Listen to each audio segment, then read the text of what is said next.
Fascinating.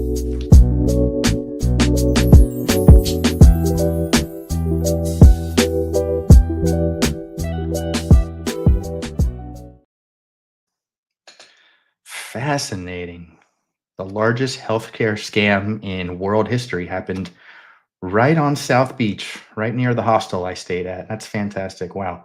Fun. Oh, hi. Sorry. Didn't see you there. Welcome to another fantasy show. I am Chuck Bass. Guys, we have an excellent show for you tonight. Very happy to have you with us. You matter to me more than anybody else matters. Anybody else out there, whether it's Elon Musk or Kamala Harris or Seabiscuit, you pick them, you name them. You matter more to me. Happy to have you with you tonight. We are broadcasting live from the Player Profiler Now Plus stream. Happy to announce that I've been joining the crew here. We're bringing a lot of fresh faces to the scene. We're going to be pumping out content all season long. Shout out to the guys also at Dynasty Degens, Mike and the crew coming on. Really excited for this next little foray into just ruining Dynasty for everybody, ruining the draft, ruining the combine, really putting a sour taste in everybody's mouth for the future of fantasy football content and doing it only like your boy can. Going to be a lot of fun. I also want to shout out Mansion, the guy, for having us, Theo, everybody who's brought us to bring the heat every single time that we record live for you. And that's what we're going to do tonight. So enough about me, enough about the little ass boy. Let's get to tonight's featured guest. He is an absolute stud. I'm very happy to have him back. FootballGuys content creator and absolute legend of the game, wearing the lovely Bengals. Please welcome to the stage, Matthew Montgomery. What's happening, bud? What is up, Chuck? There is no better guest to have to ruin Dynasty than me, a professional yapper. Very excited to be back. This is show 2 with you. Couldn't be more excited.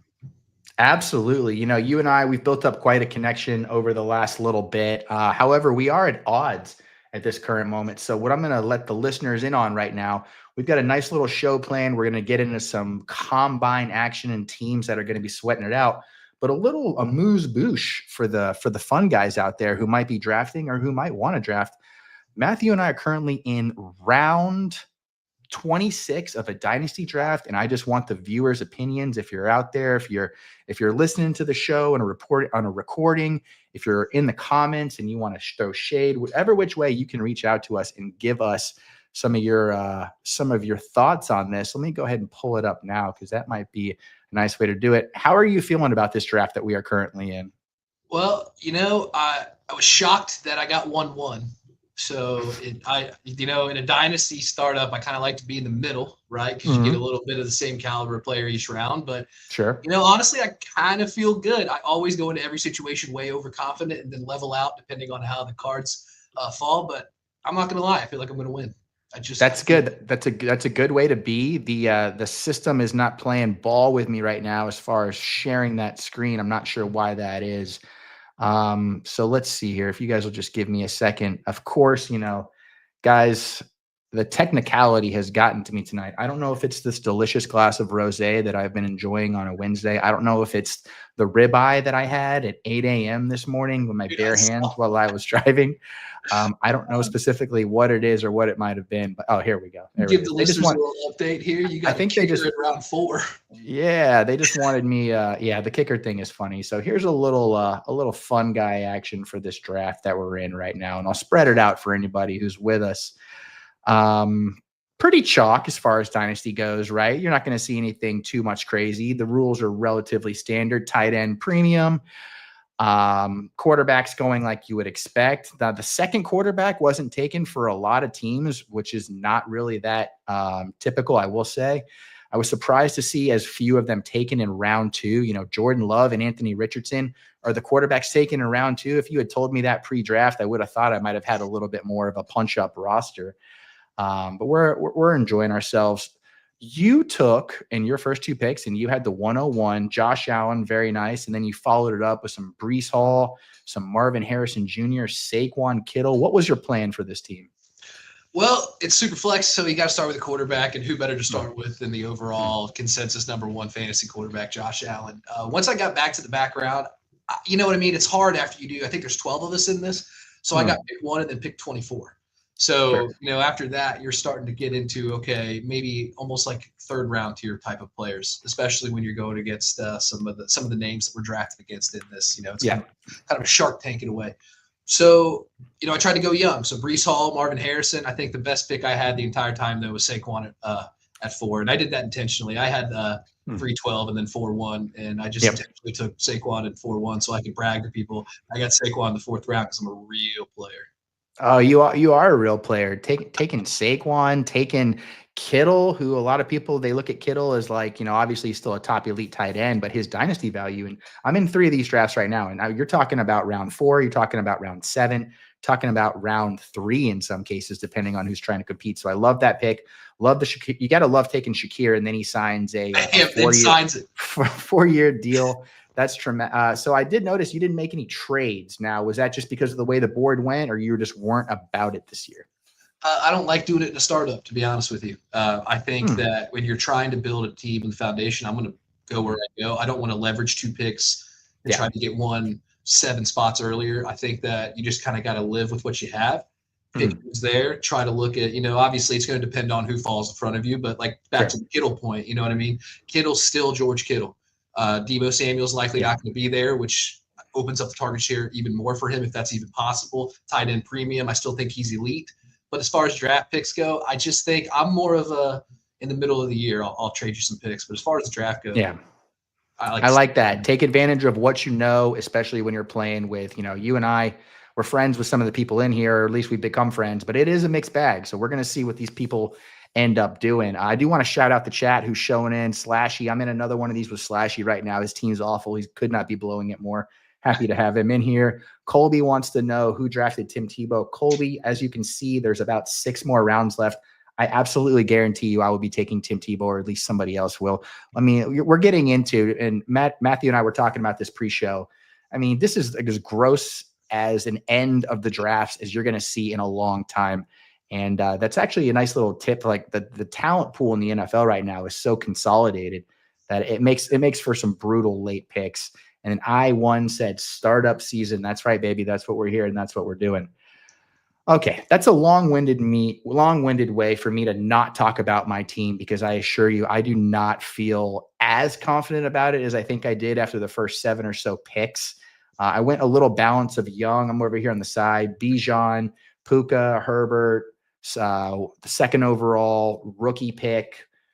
Who else do I got here? I tried James Cook. James Cook's going to be an interesting free agent, or what they end up doing as far as paying him. Is he going to get the money that he wants? I really enjoyed the Charbonnet pick in the 10th round. I know people are down on him, but the 10th round of this type of thing, man, what do you have to lose? What do you have to lose? I mean, I just think that he's shown in spurts that he can kind of be that guy. Now is the new, you got Kubiak coming in there, and they've talked a lot about running the ball. He's spoken very highly of Kenneth Walker, which does make me a little bit nervous, just because I do think Kenneth Walker is a talented back. He's not a jag. He's not a plotter. He doesn't run with the greatest vision, but and he's always trying to bust a big play. But you know what? Some coaches, they want to have those guys involved pretty regularly. So we'll see where that ends up going. But we are, what is it right now? We're in DFS Dominator promo season. Matthew, I brought you on to talk about the combine, so we're going to throw to a quick commercial break right after we get a little bit of Dynasty Dominator promo, and let's let the big dog take it from the top.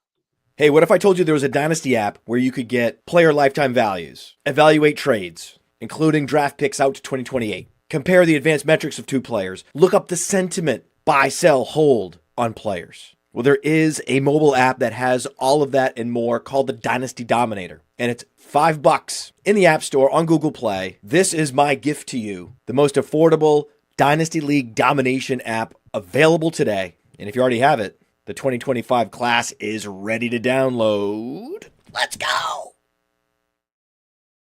The 2025 class, that's what we're here. Sort of, we're going to dance around it a little bit tonight. We're going to focus a little bit more on the teams and who needs this combine to show out.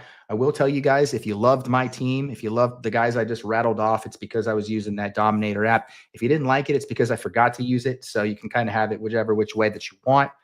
But let's get to the meat and potatoes of tonight's segment. The big dog, the thing that I worked on the graphic for. teams that are sweating out the NFL Combine. So when I presented this to you, what were some of the first thoughts that went through your mind? Well, when I'm thinking of sweating the underwear Olympics, I'm thinking about wanting to know, you're just going to go after the people that are showing out, the big athletes, the big, fast, strong guys that really stand out. We always get way overexcited about them. But as far as the teams go, they're paid professionally to not get excited. So what are they looking for? The three teams in particular that I chose aren't necessarily bad teams. They're just teams that they have to take that next step. So I think they're sweating over drafting people more so than drafting the wrong person. Sure. That's going to be, which makes this combine so interesting, because the perception of it is that there's not a ton of blue chip talent. It's not really the kind of draft where people are going to be looking back. We talk about some of these drafts, the 2017 draft, the 2011 draft, the 2020 draft, where just absolute monsters are coming out regularly. And not a lot of teams need quarterbacks, and there's not a lot of quarterbacks that have first round grades on them. So it's basically just going to be a mad dash for anybody who might have the slightest possibility of improving a lot of these rosters. I mean, we saw a lot of turnover in the coaching department this season. So you have a lot of guys looking to make a splash. You have a lot of guys who probably should have, maybe they should. I hate to say somebody should have been fired, but you know what? I'm drinking rosé on the show right now. There were some more guys who should have been fired, and all of them might be in New York. I can't speak to that. I can't not speak to that. So there's so much riding on the draft, the combine, free agency, and nobody can afford to miss. We just saw the Eagles obliterate a team that everybody thought was invincible. And so what does that tell the league? That tells the league that there's a new crop of talent that is young, that is experienced, and that you're going to have to build your roster around. And so I'm going to punt it to draft Georgia defensive players. just that'll work. Just shell out for shuttle services, for late night pickups. Uber. Yeah. Can we get pledges? I mean, Georgia's an SEC school. Can we get pledges to drive some of these teams? I don't know how that works, but it might be in the cards. All right. So I'm going to kick it to you for our first team here. And I'm excited about now. If it's the team that I think, I won't step on your toes too much. Give us your first team that you believe is sweating out the combine. All right. I want to start off by saying sweating is not because they're bad.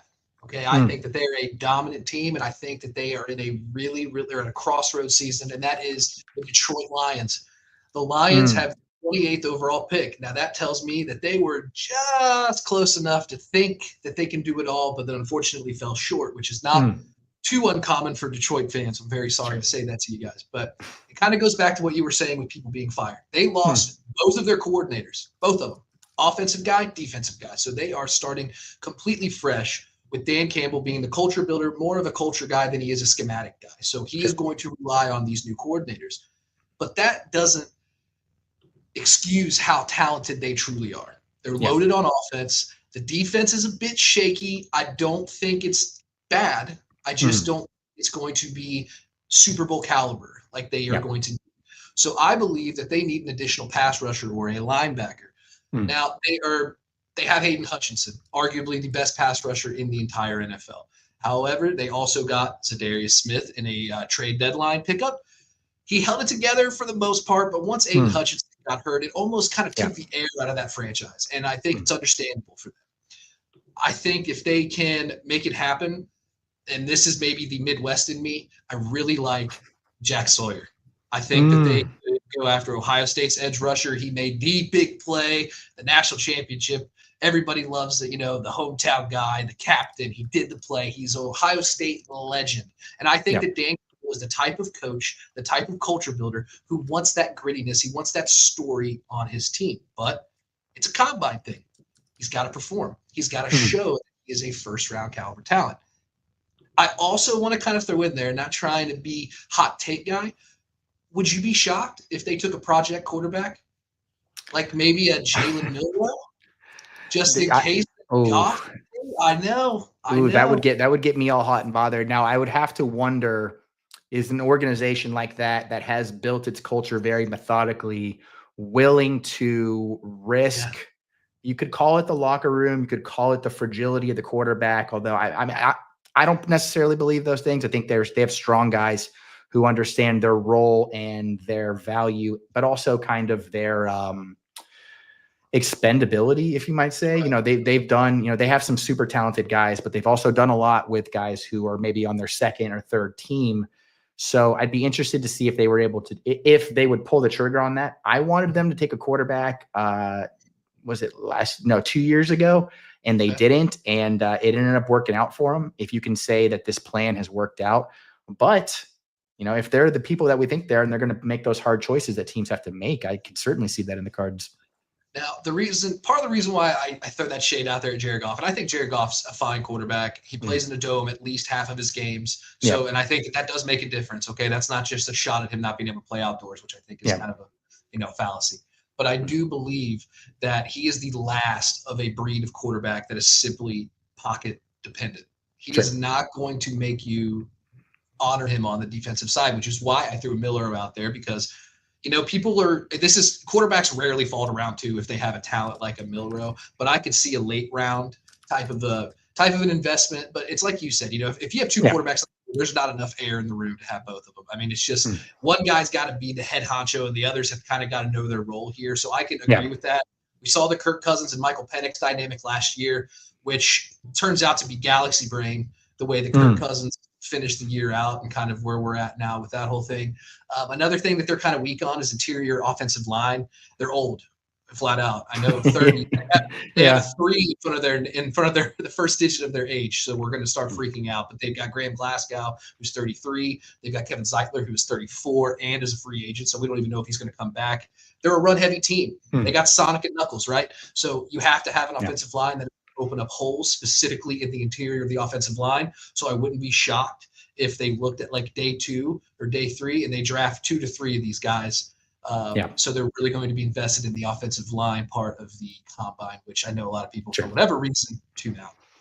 Yeah, which is going to be the most important part of this combine, bar none. There's no doubt about it. There's just not top end talent in many other places. The trenches are going to take this one.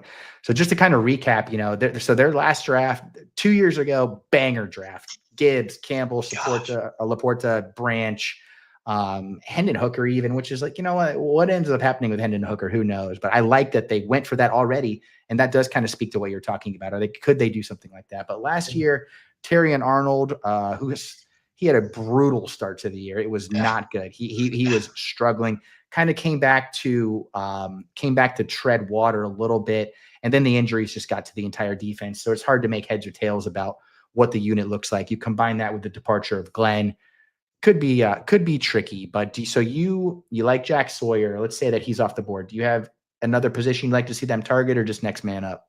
Well, you know, for me, this is for the Lions specifically. This is not about rebuilding. This is about continuing a dominating run. So day one. Day one. The first round pick specifically, they are going to go best player on the board. And I don't even know. I don't think they would do receiver. Okay. I think this is a deep draft and they've got plenty of talent at that receiver spot and running back. Harold Fannin, you run 2 tight ends or maybe slot. You know what I mean? Because I think Tyler Warren's going to be long gone before 28. Fannin may be gone before then, but a lot of people are going to look at Kyle Pitts as kind of as the Fannin template and be like, do I really want to take a risk on a non-traditional body type for tight end? But I think that Fannin could be everything we want Kyle Pitts. And if he's still available at 28, don't think that Dan Campbell isn't impulsive enough to pull the trigger on another offensive weapon for Jared Goff. You know what? The only thing I am worried about is getting a boner. Amen. That is so. You just got me all hot and heavy with the idea of that right now. Because when he took Sloan Vaki last year, I'm like, this guy pick anybody. This guy will take whatever. All right, that's excellent stuff there. I love that. Lions sweating out the combine, ending their season very sour. So you know they want to push this train forward. And between your picks and my picks for this show sheet that we're going to be working through here, it's going to be a lot of teams. You're going to notice the theme of, we'll talk about that after my next pick. All right. My next one up is you know what? Let's start off with the jersey that you're wearing, the Cincinnati Bengals. The Cincinnati Bengals are in a situation right now that happens to any team that has 3 consecutive bad drafts. It just does not. You can blame the last season on injuries. You can blame it on Watergate. You can blame it on or water bottle gate. You can blame it on the insecurity with ownership and paying players. You can blame it on the defense just really falling apart. But in reality, you have to nail your draft, at least one of these 3, or you at least needs to have a good draft.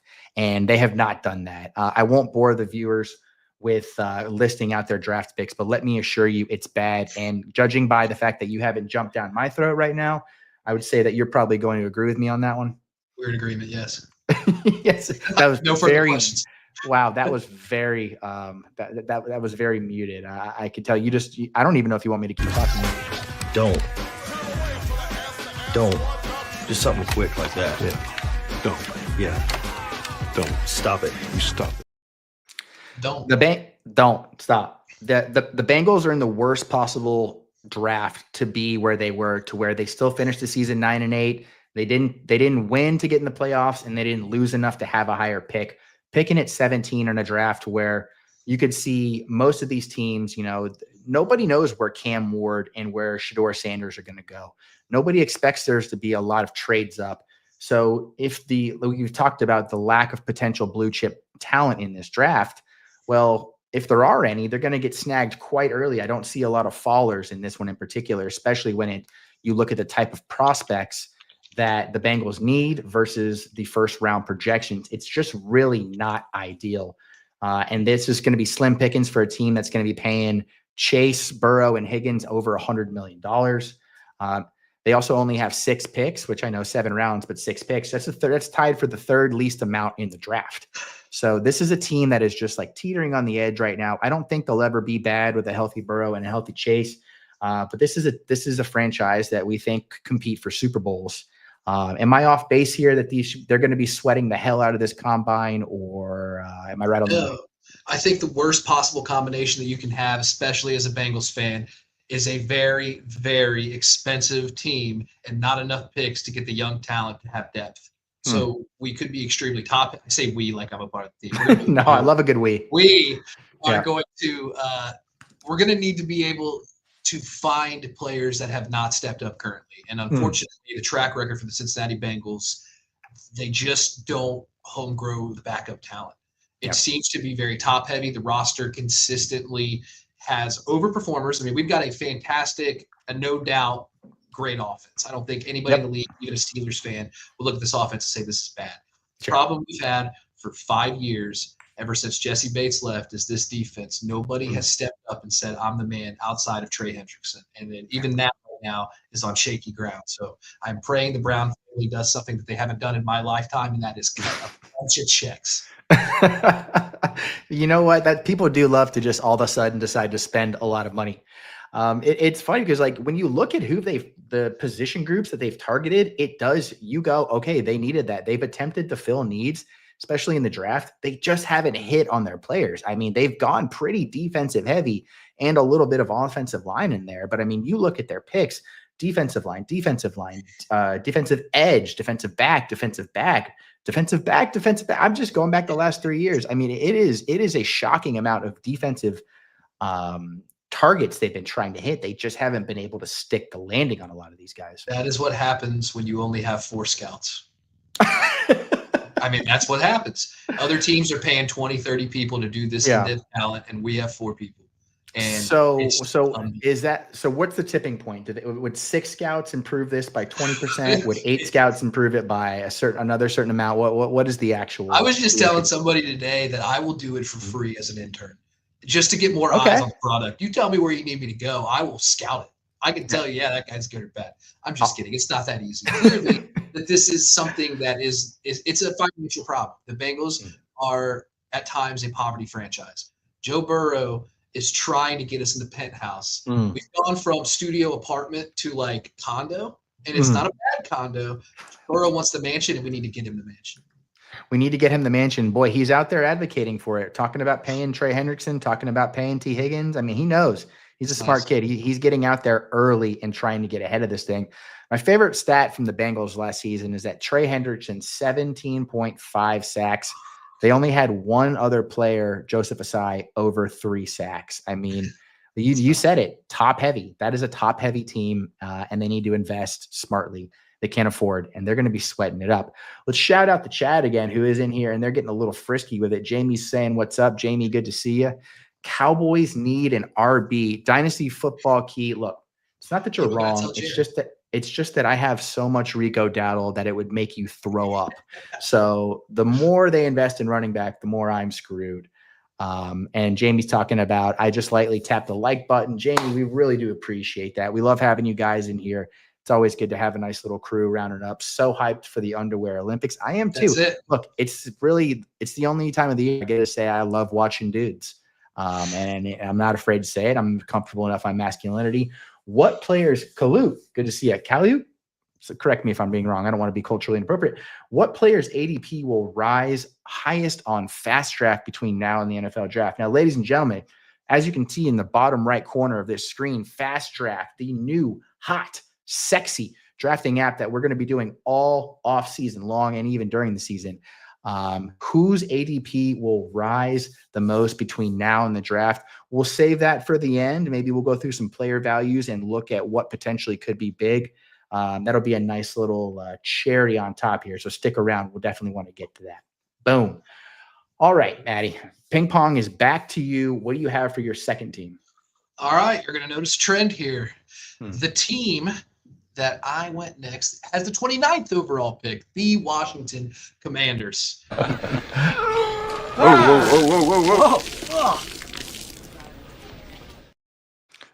I just hate to hear that they have to sweat it out. I hate after how much good juju they had last season. Well, look, they're not sweating because they're a bad team. They're sweating this year because there are real expectations now. It's always easier to play at the casino with house money. You can't lose at all if you're playing with house money. But now we are investing in the Commanders as a legitimate franchise. We are going to analyze them as a legitimate franchise. Now that the Snyder nonsense is no more and they have this big money now, they are now going to get into the big player game. I'm talking additional playmakers to back up Jaden Daniels, a running back, wide receiver, a tight end. We're going to see this season if the Commanders truly will go all in. Jaden Daniels has Scary Terry. We all love Terry McLaurin. He has been a very odd fantasy football player for most of his career. But this season, everybody who had diamond hands, had galaxy nuclear brain, was finally rewarded with the Scary Terry McLaurin experience that everybody wanted. But not enough. It's not enough.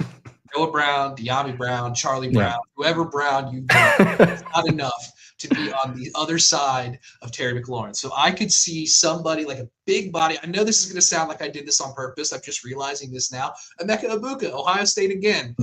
Why not go after a guy who has never been truly the number one for his entire college career? He had guys like Marvin Harrison. Jeremiah Smith. I mean, there's all kinds of guys that have come. He's the Kevin Bacon of Iowa State wide receivers. He's played with everybody.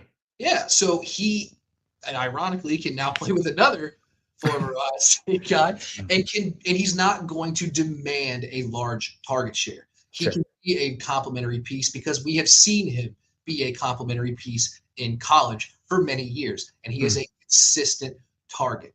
Jaden Daniels is going to be a good quarterback. He's going to be a great quarterback, I believe. But you can only do so much with an aging Austin Eckler, a one wide receiver carnival that you've got going on, and Zach Ertz, who's got to be pushing 40 at some point. Okay. And again, these are all talented players, but we're in a new regime here. It seems like an old guard with a new regime. And I feel like we're going to take that torch passing, and we're really going to see the Commanders invest in this particular draft because of the depth of running back later on and early wide receiver returns. I could not agree more. I mean, you look at what the secret to their success was last year, and it was, like you talked about with the Lions-ish, culture and coaching, right? Their two biggest free agents from last year, who are both almost qualified to receive AARP funding, Zach Ertz, second in the team in targets, 9 total touchdowns. Bobby Wagner leads the team at 34 years old in tackles. both free agents this year. This is a team now. It does instill confidence, right? They can take parts and they can make a greater sum of them. But and they retained all their coordinators. They're looking very well. But you're right, though. Look at what happened with some of these other teams that have had that electric year one in a new build and then never rose above that certain level of expectations. And I like what they're doing. I like the change of pace and ownership.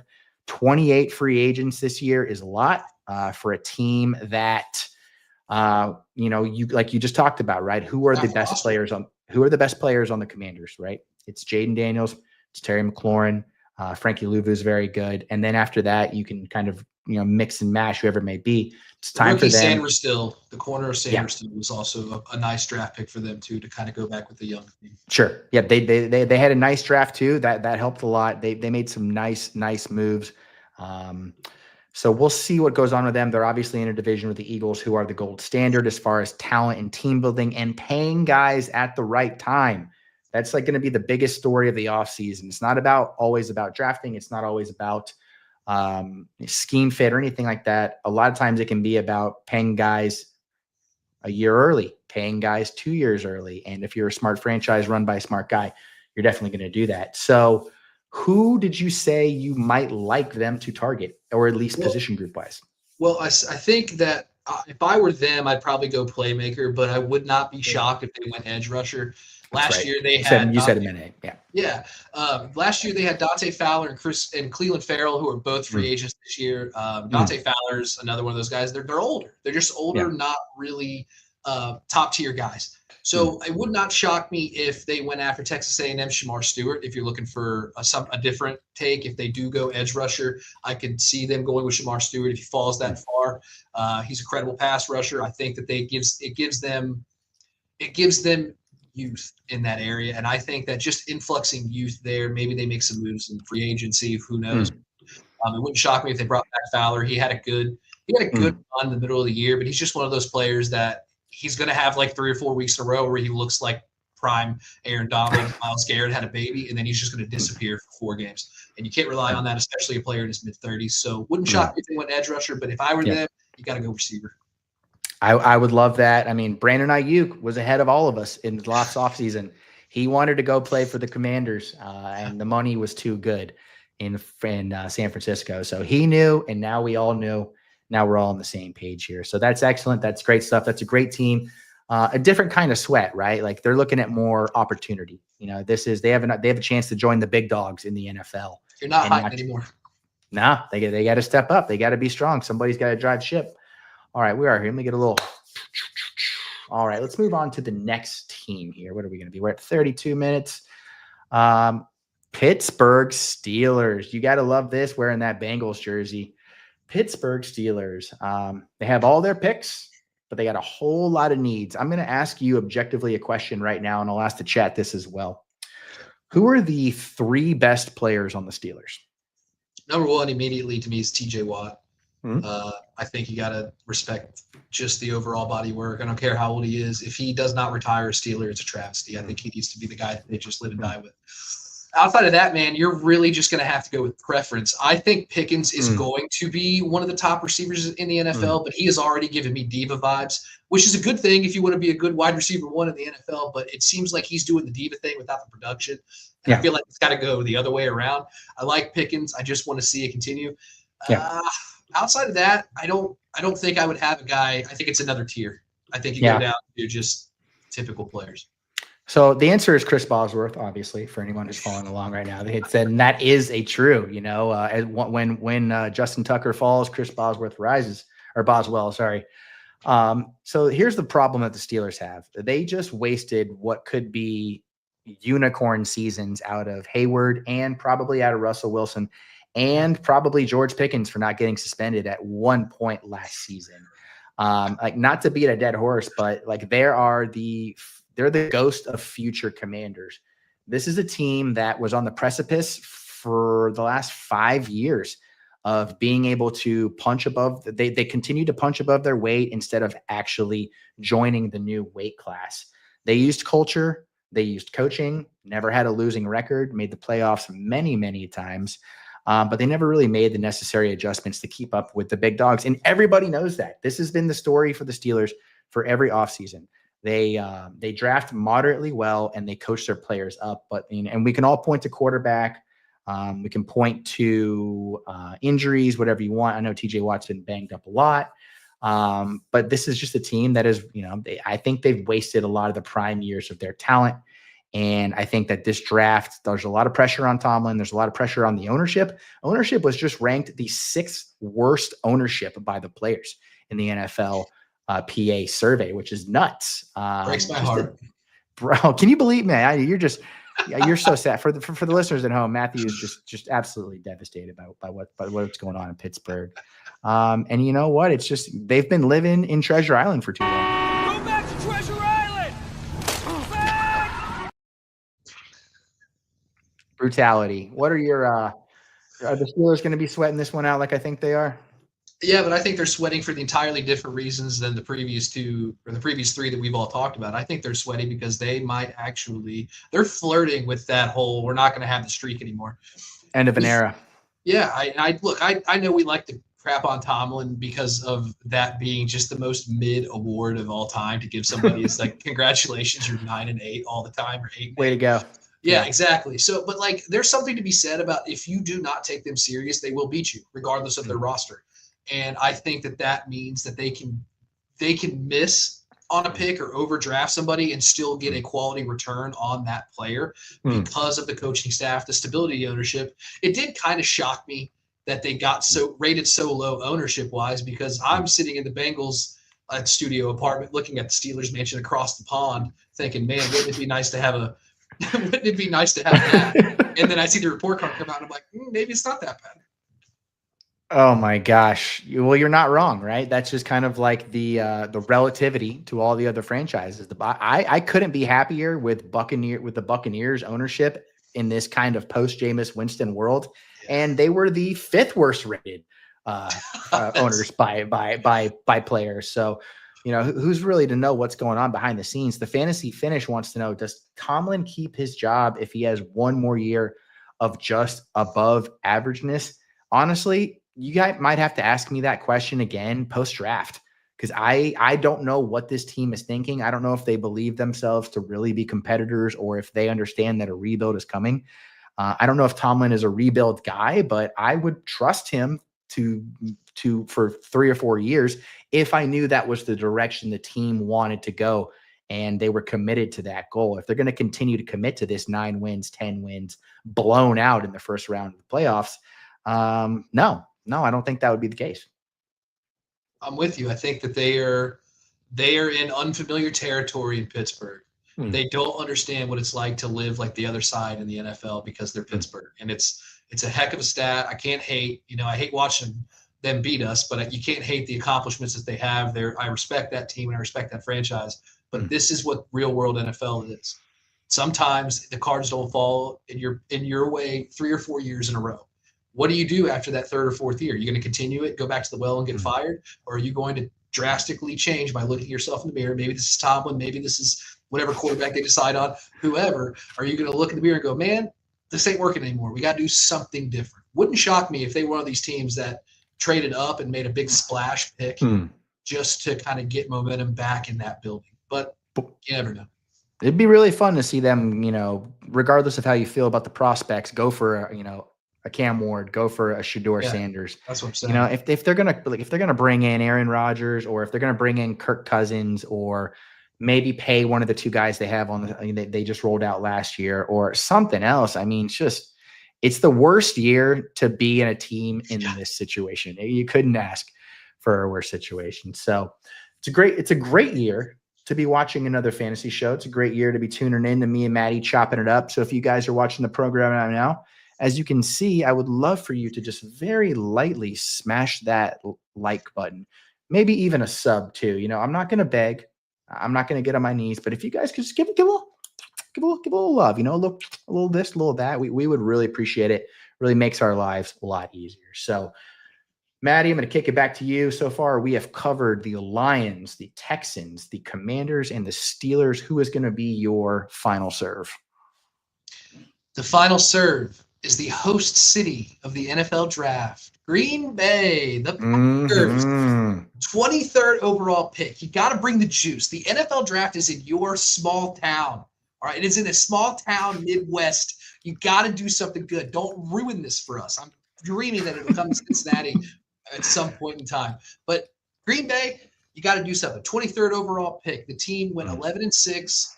Unfortunately, didn't do much in the playoffs. I'm going to say something. I got a question for you before I dive into all this analysis. Are the Packers really a good team, or are they overperforming? I think they're a good team in a league with too many pretty good to great teams. I think that's a good way to put it, because I think they have a dynamite head coach. I think that Jordan Love I think the receiving group is overrated. I really do. I don't think that they're bad. I think that we look at them. So does Josh Jacobs. Josh Jacobs would be the first guy to agree with you. Yeah. So I think there's just something all the ingredients are there for this perfect pasta, but it just doesn't taste like anything, right? It's just something. It's just bland. There's nothing really there that makes me go, wow, outside of Jacobs, like you just said. They have a lot of good players. They don't have a lot of great players. I think that they might go with a very boring pick, though. I think that they're likely going to take a very stereotypical Green Bay Packers safe pick offensive line. And I think that is because that they believe that their future is Jordan Love. I don't think they're looking long-term really at any other position 100% all in. But I think Jordan Love does have the backing of that franchise.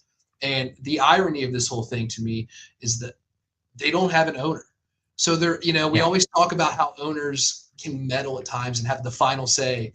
And while I do agree that at times is detrimental to the team, the Bengals are a great example of that. They don't have anybody that's really a stand-up guy that says, I'm the decision maker, this is what you're doing. And I think in order to bring juice into this franchise, some serious, hey, they can win the Super Bowl juice, somebody's got to go in there and say, this is what we're going to do. But I don't believe they do that.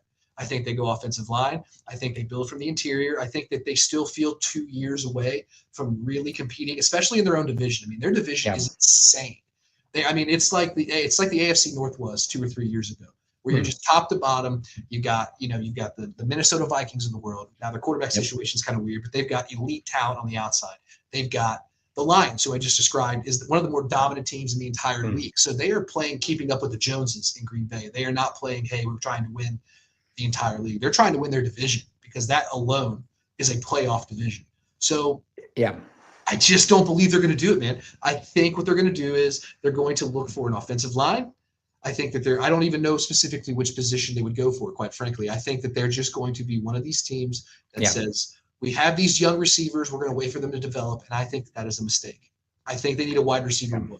I don't think that they have a wide receiver one. I think they've got 4 wide receiver twos. This is a team that I think is they're going to focus all their assets on the draft, or they're going to focus all their assets on free agency. And that's going to tell you exactly what their next 3 to 4 window is going to look like. Because, you're talking about a team that finished 4th in offensive DVOA, 3rd in passing DVOA, 3rd in rushing DVOA, 7th in defensive DVOA, 3rd in their own division. That is insanity. Honestly, a clear 3rd, if you ask me. So, they ended the season on a decently sour note. Some funky things happened in that Eagles game, but there was a clear tier gap, maybe 2-tier gap. Another team that is devoid of a lot of blue chip talent. McKinney, excellent addition. Josh Jacobs, excellent addition. What's the shelf life on these guys, and what can they do to build around it? Right? Like you're talking, we keep hovering over this theme of, this was a breakout team last year, which is hilarious. A team who had the MVP in 2020 and 2021 to be a breakout team in 2023. But I think by all conceivable eye test, you want to watch the box scores, or you want to watch the film. It's a team that had a disappointing season in many regards. And the coaching did well, I think, but the actual talented roster was an issue. In this combine, they need guys at the wide receiver position in this combine to put up historical numbers, because they're just low enough that they might catch one of them. They are going to be in the business of trying to steal a diamond, because I think the top 15 to 17 players are the blue chip guys. And then I think the next 2 to 3 rounds are all pretty interchangeable. I think it's going to be, you're going to select what fits your team best, what shirt looks the best on you. Sure. All right. Is it going to hug the corners? Are you going to see the love handles, or are you going to look like you have a fake six-pack going on? I think that is what the Packers are looking for a fit to their team. How do they fit in the offense that we want to run? There's not a lot of size-speed combination at wide receiver this year. So if they really are going to try to go and potentially get Jordan Love, that number one receiver, it will have to be a splashy pick. But what better city to trade up to a top 5 pick than the draft city, the team, Green Bay, Lambeau, all of the history, go in there and say, hey, we want Ted McMillan. Oh my gosh. I will get a custom jersey before he even releases what number he's going to be assigned if they end up doing that. I swear to God. Let me ask you this. What's your reaction if they go relatively chalk but relatively smart and they move on from Jair Alexander and then they replace him with a cornerback? Does that do anything for you? Jair has only played 34 of their last 68 games. He's been a good player when he plays, hasn't played very often. Does that move your needle either which way? Yeah, Jair Alexander is the perfect number one corner to have, but he's also the perfect trade piece if you're trying to do something like this. Yeah. Because a number one lockdown corner is a luxury in the NFL. We use the term lockdown corner too often, but really there's like 5 or 6 guys that are true lockdown corners where you just eliminate that side of the field just because they're on it. And when he's healthy and when he is playing at his peak, he's one of those guys. But the health concerns are what scare me with him long term. He's starting to show a little bit of deterioration. Now, whether that's because of age or just, mishaps, who knows? He's the perfect person that if you're going to move up, I'd dangle that little thing. Hey, you're not going to find a Jair Alexander unless you take the risk on Hunter playing both sides of the ball and playing 170 snaps a game and, doing 2 seasons in one. So I think he's great. I think either way, if they do move him, they got to get something for him because he is a very valuable asset. Yeah. I don't know if I would have the stones to do it, quite frankly. Sure.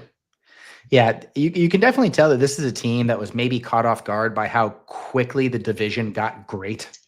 And that's without the Bears even being good.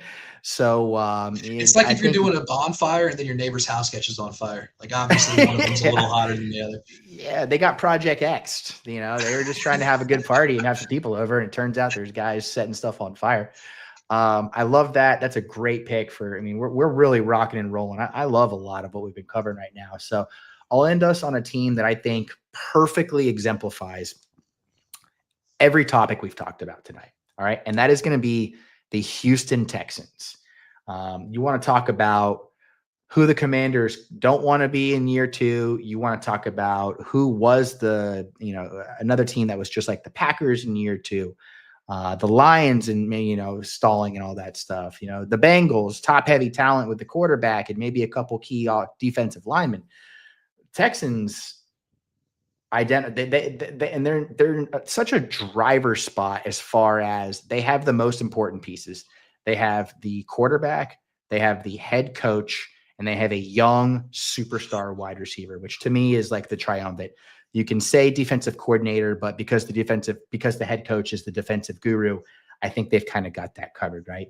So this is a team that we all feel, I don't feel sour on the Texans, but they definitely had a sophomore slump season, despite the defense being very strong, which is a weird thing to say about a team that won its own division and won a playoff game against another, battle-tested head coach and Jim Harbaugh. The talent exists on the defensive side. I'm not terribly worried about that. The offensive side concerns me a lot because the offensive line is not NFL caliber, not even playoff. Forget playoff caliber. It's not even NFL caliber. Laramie Tunsil it's been a little bit of a struggle bus for him as far as not just being healthy, but playing at his full potential. Nobody else is graded even in the top 40 at their position. Now, they do have a decent amount of draft picks. There's different ways they could go with this, but guess what? They invested in Stephon Diggs. He's a free agent right now. That's a pick that's another top 50 pick they would have had if it wasn't for that trade. Tank Dell, terrible injury and probably a terrible next couple of years ahead. So you have Nico, you have Stroud, you have the coach, but you need almost everything else on the offensive side. What are your Texans' thoughts as we kind of approach this combine? The Texans are like, you finally got the girl of your dreams to go to prom with you, and then you wake up with a zit on your face. They just don't know. Does what the to girl do. in your wildest fantasy, does the girl of your dreams drop you immediately as soon as she sees that zit? Or does she say, you know what? I love you for who you are? Yeah, 10s don't hang with 5s. So she's dropping me. And it's because, this is the biggest day of her year, right? It's prom. So Yeah. of course she's going to be like, I can upgrade immediately. You didn't do what you need to do to keep Yeah, up with her standards. And you know what? That's exactly what's going on with the Texans. They're not doing what they need to do to protect C.J. Stroud. We've only seen one quarterback take a team to the Super Bowl with a terrible line and actually be successful at some time, and that's Joe Burrow. Shout out to Mahomes having 2 bad Super Bowls because of bad line. But honestly, it makes Mahomes look human of all the people. That was kind of a jab, but I mean, we saw it in real time. When you have a dominant defensive line against a weak or poor offensive line, it does not matter who is behind center. You're not going to win the game. You can't. So this is one of the times where O-line should be the sexiest pick that they have, and they should invest multiple in it because it's not going to be a one guy fixes everything thing. Yeah. I do think that they also had a string of bad luck that you rarely see. They had, like you said, two of their top 3 receivers done. Yep. All right, so that's just unlucky, and they did go all in, and I think that speaks to the organization as a whole taking this team and C.J. Stroud's rookie contract seriously, which leads me to believe that they will take more risks like this because you kind of have to invest in this while Stroud is there. I think you made the comment earlier that the Commanders and Texans have this weird symmetry, like a Dr. Jekyll, Mr. Hyde. It's like the Texans look back in the past and they see Washington. Oh, yeah. Washington has the very, very dark, looming thought of, are we the Texans next year? But the Texans are now going to be, this will be year 3 for DeMeco Ryans and Stroud, Yep, right? this will be year 3. Yep. So this is kind of the real deal year. Everybody always talks about a sophomore slump. When you exceed expectations year 1, everybody starts hyper analyzing and are super critical of what you do in that second year. We saw them, regardless of why, fail in year 2 in comparison to where they were expected to land. So now we are in year 3. You're going to start being doubted again, or maybe you're going to get some more realism in the takes that people have against your team. What do you do in that spotlight? I think that you just step back, you invest in the 401k that is your offensive line. You don't put them in crypto and try to buy this running back who's got all these fancy metrics because he ran a 4.2 40 or he did the cone and shuttle drill amazing. Okay, you don't need to do that. No crypto, no meme coins, no Chuck Bass coin. You got to do the 401k safe investment plan. Go in the line, take the booze when they boo it, and move on. And I need you now tonight. I fucking need you more than ever. That's all we need. And I just have to say, invest in Chuck Bass coin. All right, ladies and gentlemen, you could ignore to the moon. He just went on a beautiful soliloquy there, and he waxed poetic about absolute painting the picture for this team. But please invest in Chuck Bass coin. I promise you it'll take you places you have not previously reached. I agree with absolutely everything you just said. The sad part is the Texans only have 3 picks in the top 110 of this draft, and they need some loving. They need a lot of loving, and I hope they're going to get it. You're right. You talked about management. Management obviously tried to strike while the iron is hot, and they failed. There's nothing wrong with that. I wish more teams would do that. It just didn't work out. It did, and you know what? Stumping your toe doesn't mean you don't continuously try to rebuild. I mean, like the Ravens are the best example of that, right? Like regardless of what you think about the playoff success, they have been a perennial favorite every year since 2019. And it's because they continue to build their teams the correct way. Buffalo, same thing. I don't like to bring the Chiefs into an example of team building because I think they're a cheat code. But I mean, you know what? These teams, they understood the core and they understood how to build around the core. And I think the Texans have shown that they have the capability of doing that same thing. So we will end tonight's show with a prediction on who the Jets are going to draft for our boy Slashy here. You want me to throw mine out real quick and then you can do yours, or at least think about it for a second? Because I got mine in the holster ready to rock. Go for it. It's Shedeur Sanders, baby. This is the most Shedeur Sanders team of any team that ever Shedeur Sanders. It's been 3 years since the Jets took a quarterback in the top 6, which was 3 years before the Jets took a quarterback in the top 6. So now I think it's time for the Jets to take a quarterback in the top 6. I think that buys everybody on the roster, including the coach and potentially even the GM. I think it buys them a 2-3 year window of security. It lowers the expectations a little bit, just like always taking a quarterback high does. But especially for this team that wants to save face and turn the page, they want to turn the page quicker than I think any organization I've ever seen wants to. And I feel that in my loins. So that's going to be my prediction for the Jets. What about you? He was the first guy I was going to take, so I'll go the other one, Cam Ward. Nice. Okay, so I was going to go with Shador because I agree with everything you said. I think Shador is the most set up for New York pressure. He has had 2 years worth of insane amount of positive, negative, ridiculous clickbait takes on everything that Colorado did. So he is built for the spotlight. I think that's a fantastic pick. I won't copy it. It was the best pick. It stuns me that you said it, right? Cam Ward. Cam Ward, man. He's getting a lot of talk, getting a lot of heat. Does he make it to 7? I don't know. But I do think that a lot of teams would be incentivized to move back 3 or 4 spots and get a haul. And I think the Jets are just mismanaged enough to do it. I think that they need more than just a quarterback. Okay, I don't think. But they do have offensive weapons. So whichever quarterback is going to take the mantle and take on the Joe Namath legacy of the New York Jets, it's got to be a QB. I think Cam Ward is the prototypical quarterback. And I believe it was Sean Payton once said on Colin Cowherd's show, when you're drafting that high in the draft, you need to draft prototype bodies. You have to draft the prototype when you're that high up because you can get depth guys day 2 and day 3. But if you have a top 10 pick and you're not swinging for the fences on a build of an athletic or genetic freak like a Scott Steiner, you have to go with Scott Steiner. Shout out! Let's go.